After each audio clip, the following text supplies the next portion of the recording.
Hello everyone, welcome from Gyanjyoti coaching centre. I am Amit Sen. আজকে যে আমাদের আলোচনার বিষয় সেটা হচ্ছে গৌড়বঙ্গ বিশ্ববিদ্যালয়ের অধীনস্থ থার্ড সেমিস্টারে এমডিসির মধ্যে সোশ্যোলজি রয়েছে। সেখান থেকে কিছু গুরুত্বপূর্ণ যে একটা টপিক রয়েছে সেটা হচ্ছে চিপকো আন্দোলন। এটা নিয়ে আজকে আমরা আলোচনা করবো। চলো ভিডিওটি শুরু করা যাক। যেটা হচ্ছে প্রথমে আমরা দেখবো চিপকো আন্দোলন কী ছিল। যেটা হচ্ছে ভারতের পরিবেশ রক্ষার ইতিহাসে অত্যন্ত গুরুত্বপূর্ণ একটি গণ আন্দোলন ছিল চিপকো আন্দোলন, যেটা 1973 সালে বর্তমান উত্তরাখণ্ড তৎকালীন উত্তরপ্রদেশে এই চামোলি জেলায় গাছ কাটার বিরুদ্ধে এই অহিংস আন্দোলনের সূচনা হয়েছিল। স্থানীয় পাহাড়ি অঞ্চলের মানুষ তাদের জীবন জীবিকা এবং পরিবেশ রক্ষার জন্য সরকারের বিরুদ্ধে এই সাহসী পদক্ষেপ অংশগ্রহণ নিয়েছিলেন বা পদক্ষেপটি গ্রহণ করেছিলেন। 1973 সালে তখনকার যে উত্তরাখণ্ড ছিল বা তৎকালীন যে উত্তরপ্রদেশ রয়েছে সেখানকার মানুষ, চামোলি জেলার মানুষ গাছ কাটার বিরুদ্ধে এই যে অহিংস আন্দোলনটি শুরু করেছিল।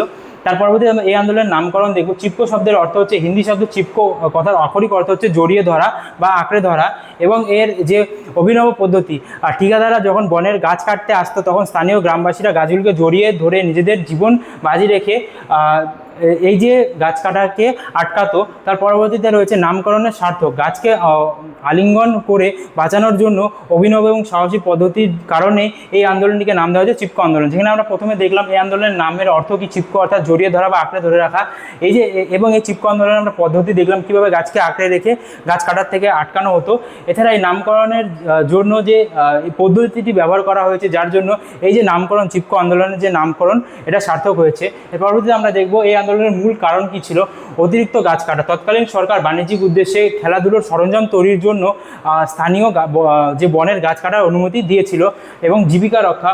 বন ধ্বংস হওয়ার ফলে স্থানীয় পাহাড়ি অঞ্চলের মানুষের সাধারণ যে জীবনযাত্রা এবং জীবিকা চরম সংকটের মুখে পড়েছিল।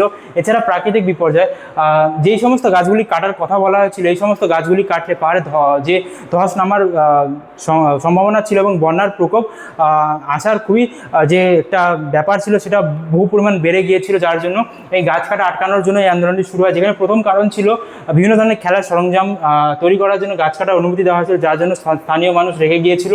এছাড়া এই যে এই বন জঙ্গল দিয়ে সেখানকার মানুষের জীবিকা চলতো, সেটার জন্য মানুষ রেগে গিয়েছিল। এছাড়াও প্রাকৃতিক দুর্যোগ যেমন বন্যা ও ধসের জন্য মানুষ এই জঙ্গলটি বা গাছগুলি কাটার অনুমতি দিতে চায়নি, যে জন্য এই আন্দোলনটি ঘটেছিল। এর পরবর্তীতে আমরা দেখব হচ্ছে সুন্দরলাল বহুগুণা, যিনি এই আন্দোলনকে নেতৃত্ব দিয়েছিলেন। সুন্দরলাল বহুগুণা ছিলেন এই আন্দোলনের অন্যতম প্রধান এবং দূরদর্শী নেতা। তিনি অত্যন্ত সক্রিয়ভাবে এই আন্দোলনকে শুধু স্থানীয় স্তরে আটকে না রেখে সারা দেশে ছড়িয়ে দিয়েছিলেন। বিখ্যাত হিমালয় বাঁচাও স্লোগান তুলেছিলেন। পরিবেশ রক্ষা তার অবদান ছিল অনস্বীকার্য। সুন্দরলাল বহুগুণা এই যে চিপকো আন্দোলন ছিল এর একজন বিশিষ্ট নেতৃত্বদাতা ছিলেন। পরবর্তীতে হচ্ছে এর প্রধান যে নেতৃত্ব আরও কে ছিল, চণ্ডীপ্রসাদ ভাট, যিনি স্থানীয় স্তরে গ্রামবাসীদের সংঘবদ্ধ করে এবং সচেতন করেন। তার সাংগঠনিক দক্ষতা সাধারণ মানুষকে এই অহিংস্র লড়াইয়ে উদ্বুদ্ধ করেছিল। তারপরে গৌরী দেবী, যার নির্ভীক নেতৃত্বে গ্রামের মহিলারা প্রথম গাছ জড়িয়ে ধরে ঠিকাদারদের রুখে দাঁড়িয়েছিলেন এবং নারীদের অদম্য শক্তির পরিচয় দিয়েছিলেন। চণ্ডীপ্রসাদ ভাট এবং গৌরী দেবী এই আন্দোলনে সুন্দরলাল বহুগুণার মতনই বিশিষ্টভাবে নেতৃত্ব দিয়েছিলেন এবং এই আন্দোলনকে এগিয়ে নিয়ে গিয়েছিলেন। এর পরবর্তীতে দেখব নারী শক্তির অনন্য দৃষ্টান্ত, নারীদের গৌরবময় অংশগ্রহণ। এই আন্দোলনের মূলত চালিকা শক্তি ছিলেন গ্রামীণ নারীরা। পুরুষদের অনুপস্থিতিতে মহিলারা জীবনের ঝুঁকি দিয়ে গাছকে রক্ষা করেছিলেন। পরিবেশ রক্ষার নারীদের এই স্বতঃস্ফূর্ত অংশগ্রহণ বিশ্বজুড়ে পরিবেশ নারীদের এক অনন্য এবং ঐতিহাসিক দৃষ্টান্ত স্থাপন করেছিলেন। এর পরবর্তীতে আমরা দেখব এই আন্দোলনের বৈশিষ্ট্য এবং গুরুত্ব কী কী ছিল। যেখানে প্রথমে হচ্ছে সম্পূর্ণ অহিংস্র পদ্ধতি। মহাত্মা গান্ধীর অহিংস্র এবং সত্যাগ্রহ আদর্শে অনুপ্রাণিত হয়ে কোনো ধরনের হিংসা এবং বল প্রয়োগ না করে এই আন্দোলনটি সফলভাবে পরিচালিত হয়েছিল। এবং জনসচেতনতা এটি প্রমাণ করে যে সাধারণ মানুষ সংঘবদ্ধ হলে পরিবেশ ও প্রকৃতির সুরক্ষার কতটা শক্তিশালী ভূমিকা পালন করে।